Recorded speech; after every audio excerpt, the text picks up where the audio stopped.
Hey guys, it's Rachel from the Little Green Lamb, and today I have a book review on Emerald Green by Kerstin Gier, the third book in the Ruby Red trilogy. It is the Ruby Red trilogy. Somebody told me it was the Precious Stones trilogy. Or not somebody told me, I saw in a video. So they were indirectly telling me. Wow, you learn something new every day.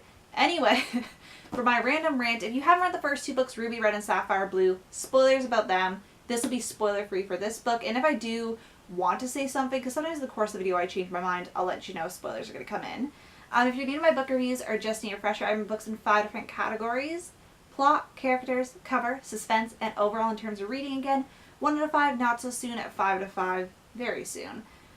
So yeah, basically this book picks up right when Sapphire Blue ended, I believe. I don't want to, misrepresent this because I read them all back to back, so it's kind of getting a little bit hazy where it begins, where it ends and starts and all that jazz, or starts and ends.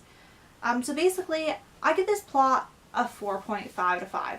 Now, there was a few things I didn't like. There was a few scenes I wanted to see specifically, and I thought the ending was a little bit rushed. I felt like it was just like in your face and it was gone.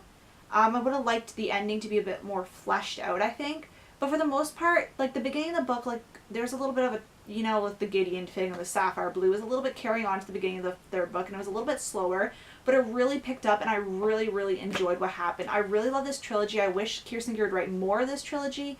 Maybe not necessarily with Gwen's perspective, but even like a prequel, or writing about Lucy and Paul.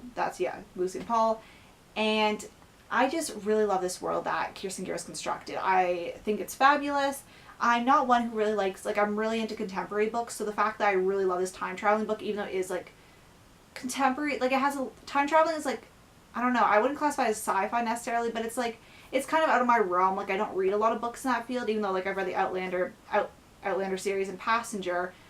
I find this the most captivating world. I just love the world that the author's created. I really think it's amazing, and just because I didn't like those few little parts, that's why I gave it a little 0.5 off. And there was a little bit of a there's a big bombshell dropped.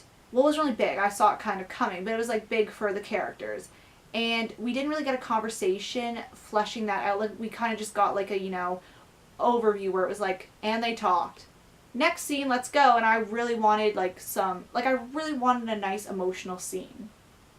But it just didn't deliver. Characters, I give a 5 out of 5. I really like all the characters in these books. I don't really have any quips about them. At the beginning when I saw Xerxes, the gargoyle, I'll probably mispronounce that horribly, but when I saw him at the beginning, I wasn't a big fan, let's say in Sapphire Blue, but he's really grown on me. All the characters I think are really good.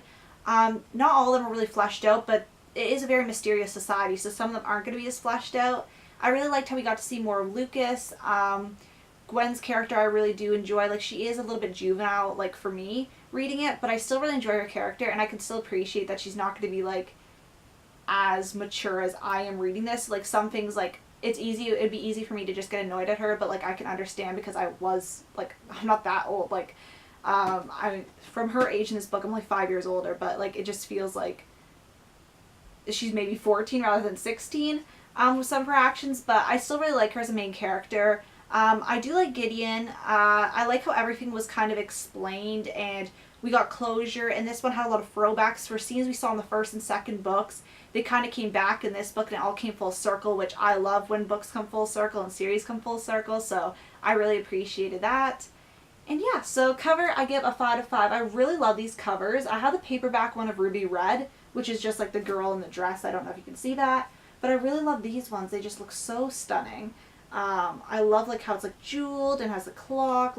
They're actually really beautiful, and they're really little and compact. They're tall, but they're little at the same time. The page width isn't as big, I don't think. I don't know, they just seem more compact and cute and really sparkly, and I really love this green color. So really like that. And suspense, I give a 5 out of 5. I was trying to read this as fast as I could. I have I mention this every time, but school takes a lot away of my time, and I mention that all the time, but certain times of the year are busier, but I was trying to read this as much as I could during my breaks. It was so good, and I was reading it walking down to the gym. My hands were freezing, but it was so worth, ruining my hands because it's so cold outside. But yeah, I really enjoyed this series. Not enjoying, but I really enjoyed it, and it's definitely going to be one I'm going to revisit in the future. And speaking of the future, oh wait, they time traveled the past. It's going to make a nice joke. Anyway, for overall, I give it a 5 out of 5. I really love this series. This is the second time I reread the first 2 books, and then I read this for the first time. And just the fact that rereading, like, the first 2 and reading this, like, just the fact that I was still engaged after, like, binge reading them, makes me really see that this is a good series that's going to stand out for a while for me, and I really do enjoy it. And I really need to see the movies, now that I'm thinking of it. And, yeah, that's basically also, I'm going to link to the down bar Steph's review on either her blog or her YouTube channel. I'm not quite sure yet. Whenever she posts that, I'll link in the down bar. Because we did a buddy read together. Her channel's The Book Hopper. If you want to go check that out, definitely recommend. Also, thank you guys so much for watching, and I'll see you guys later. Bye.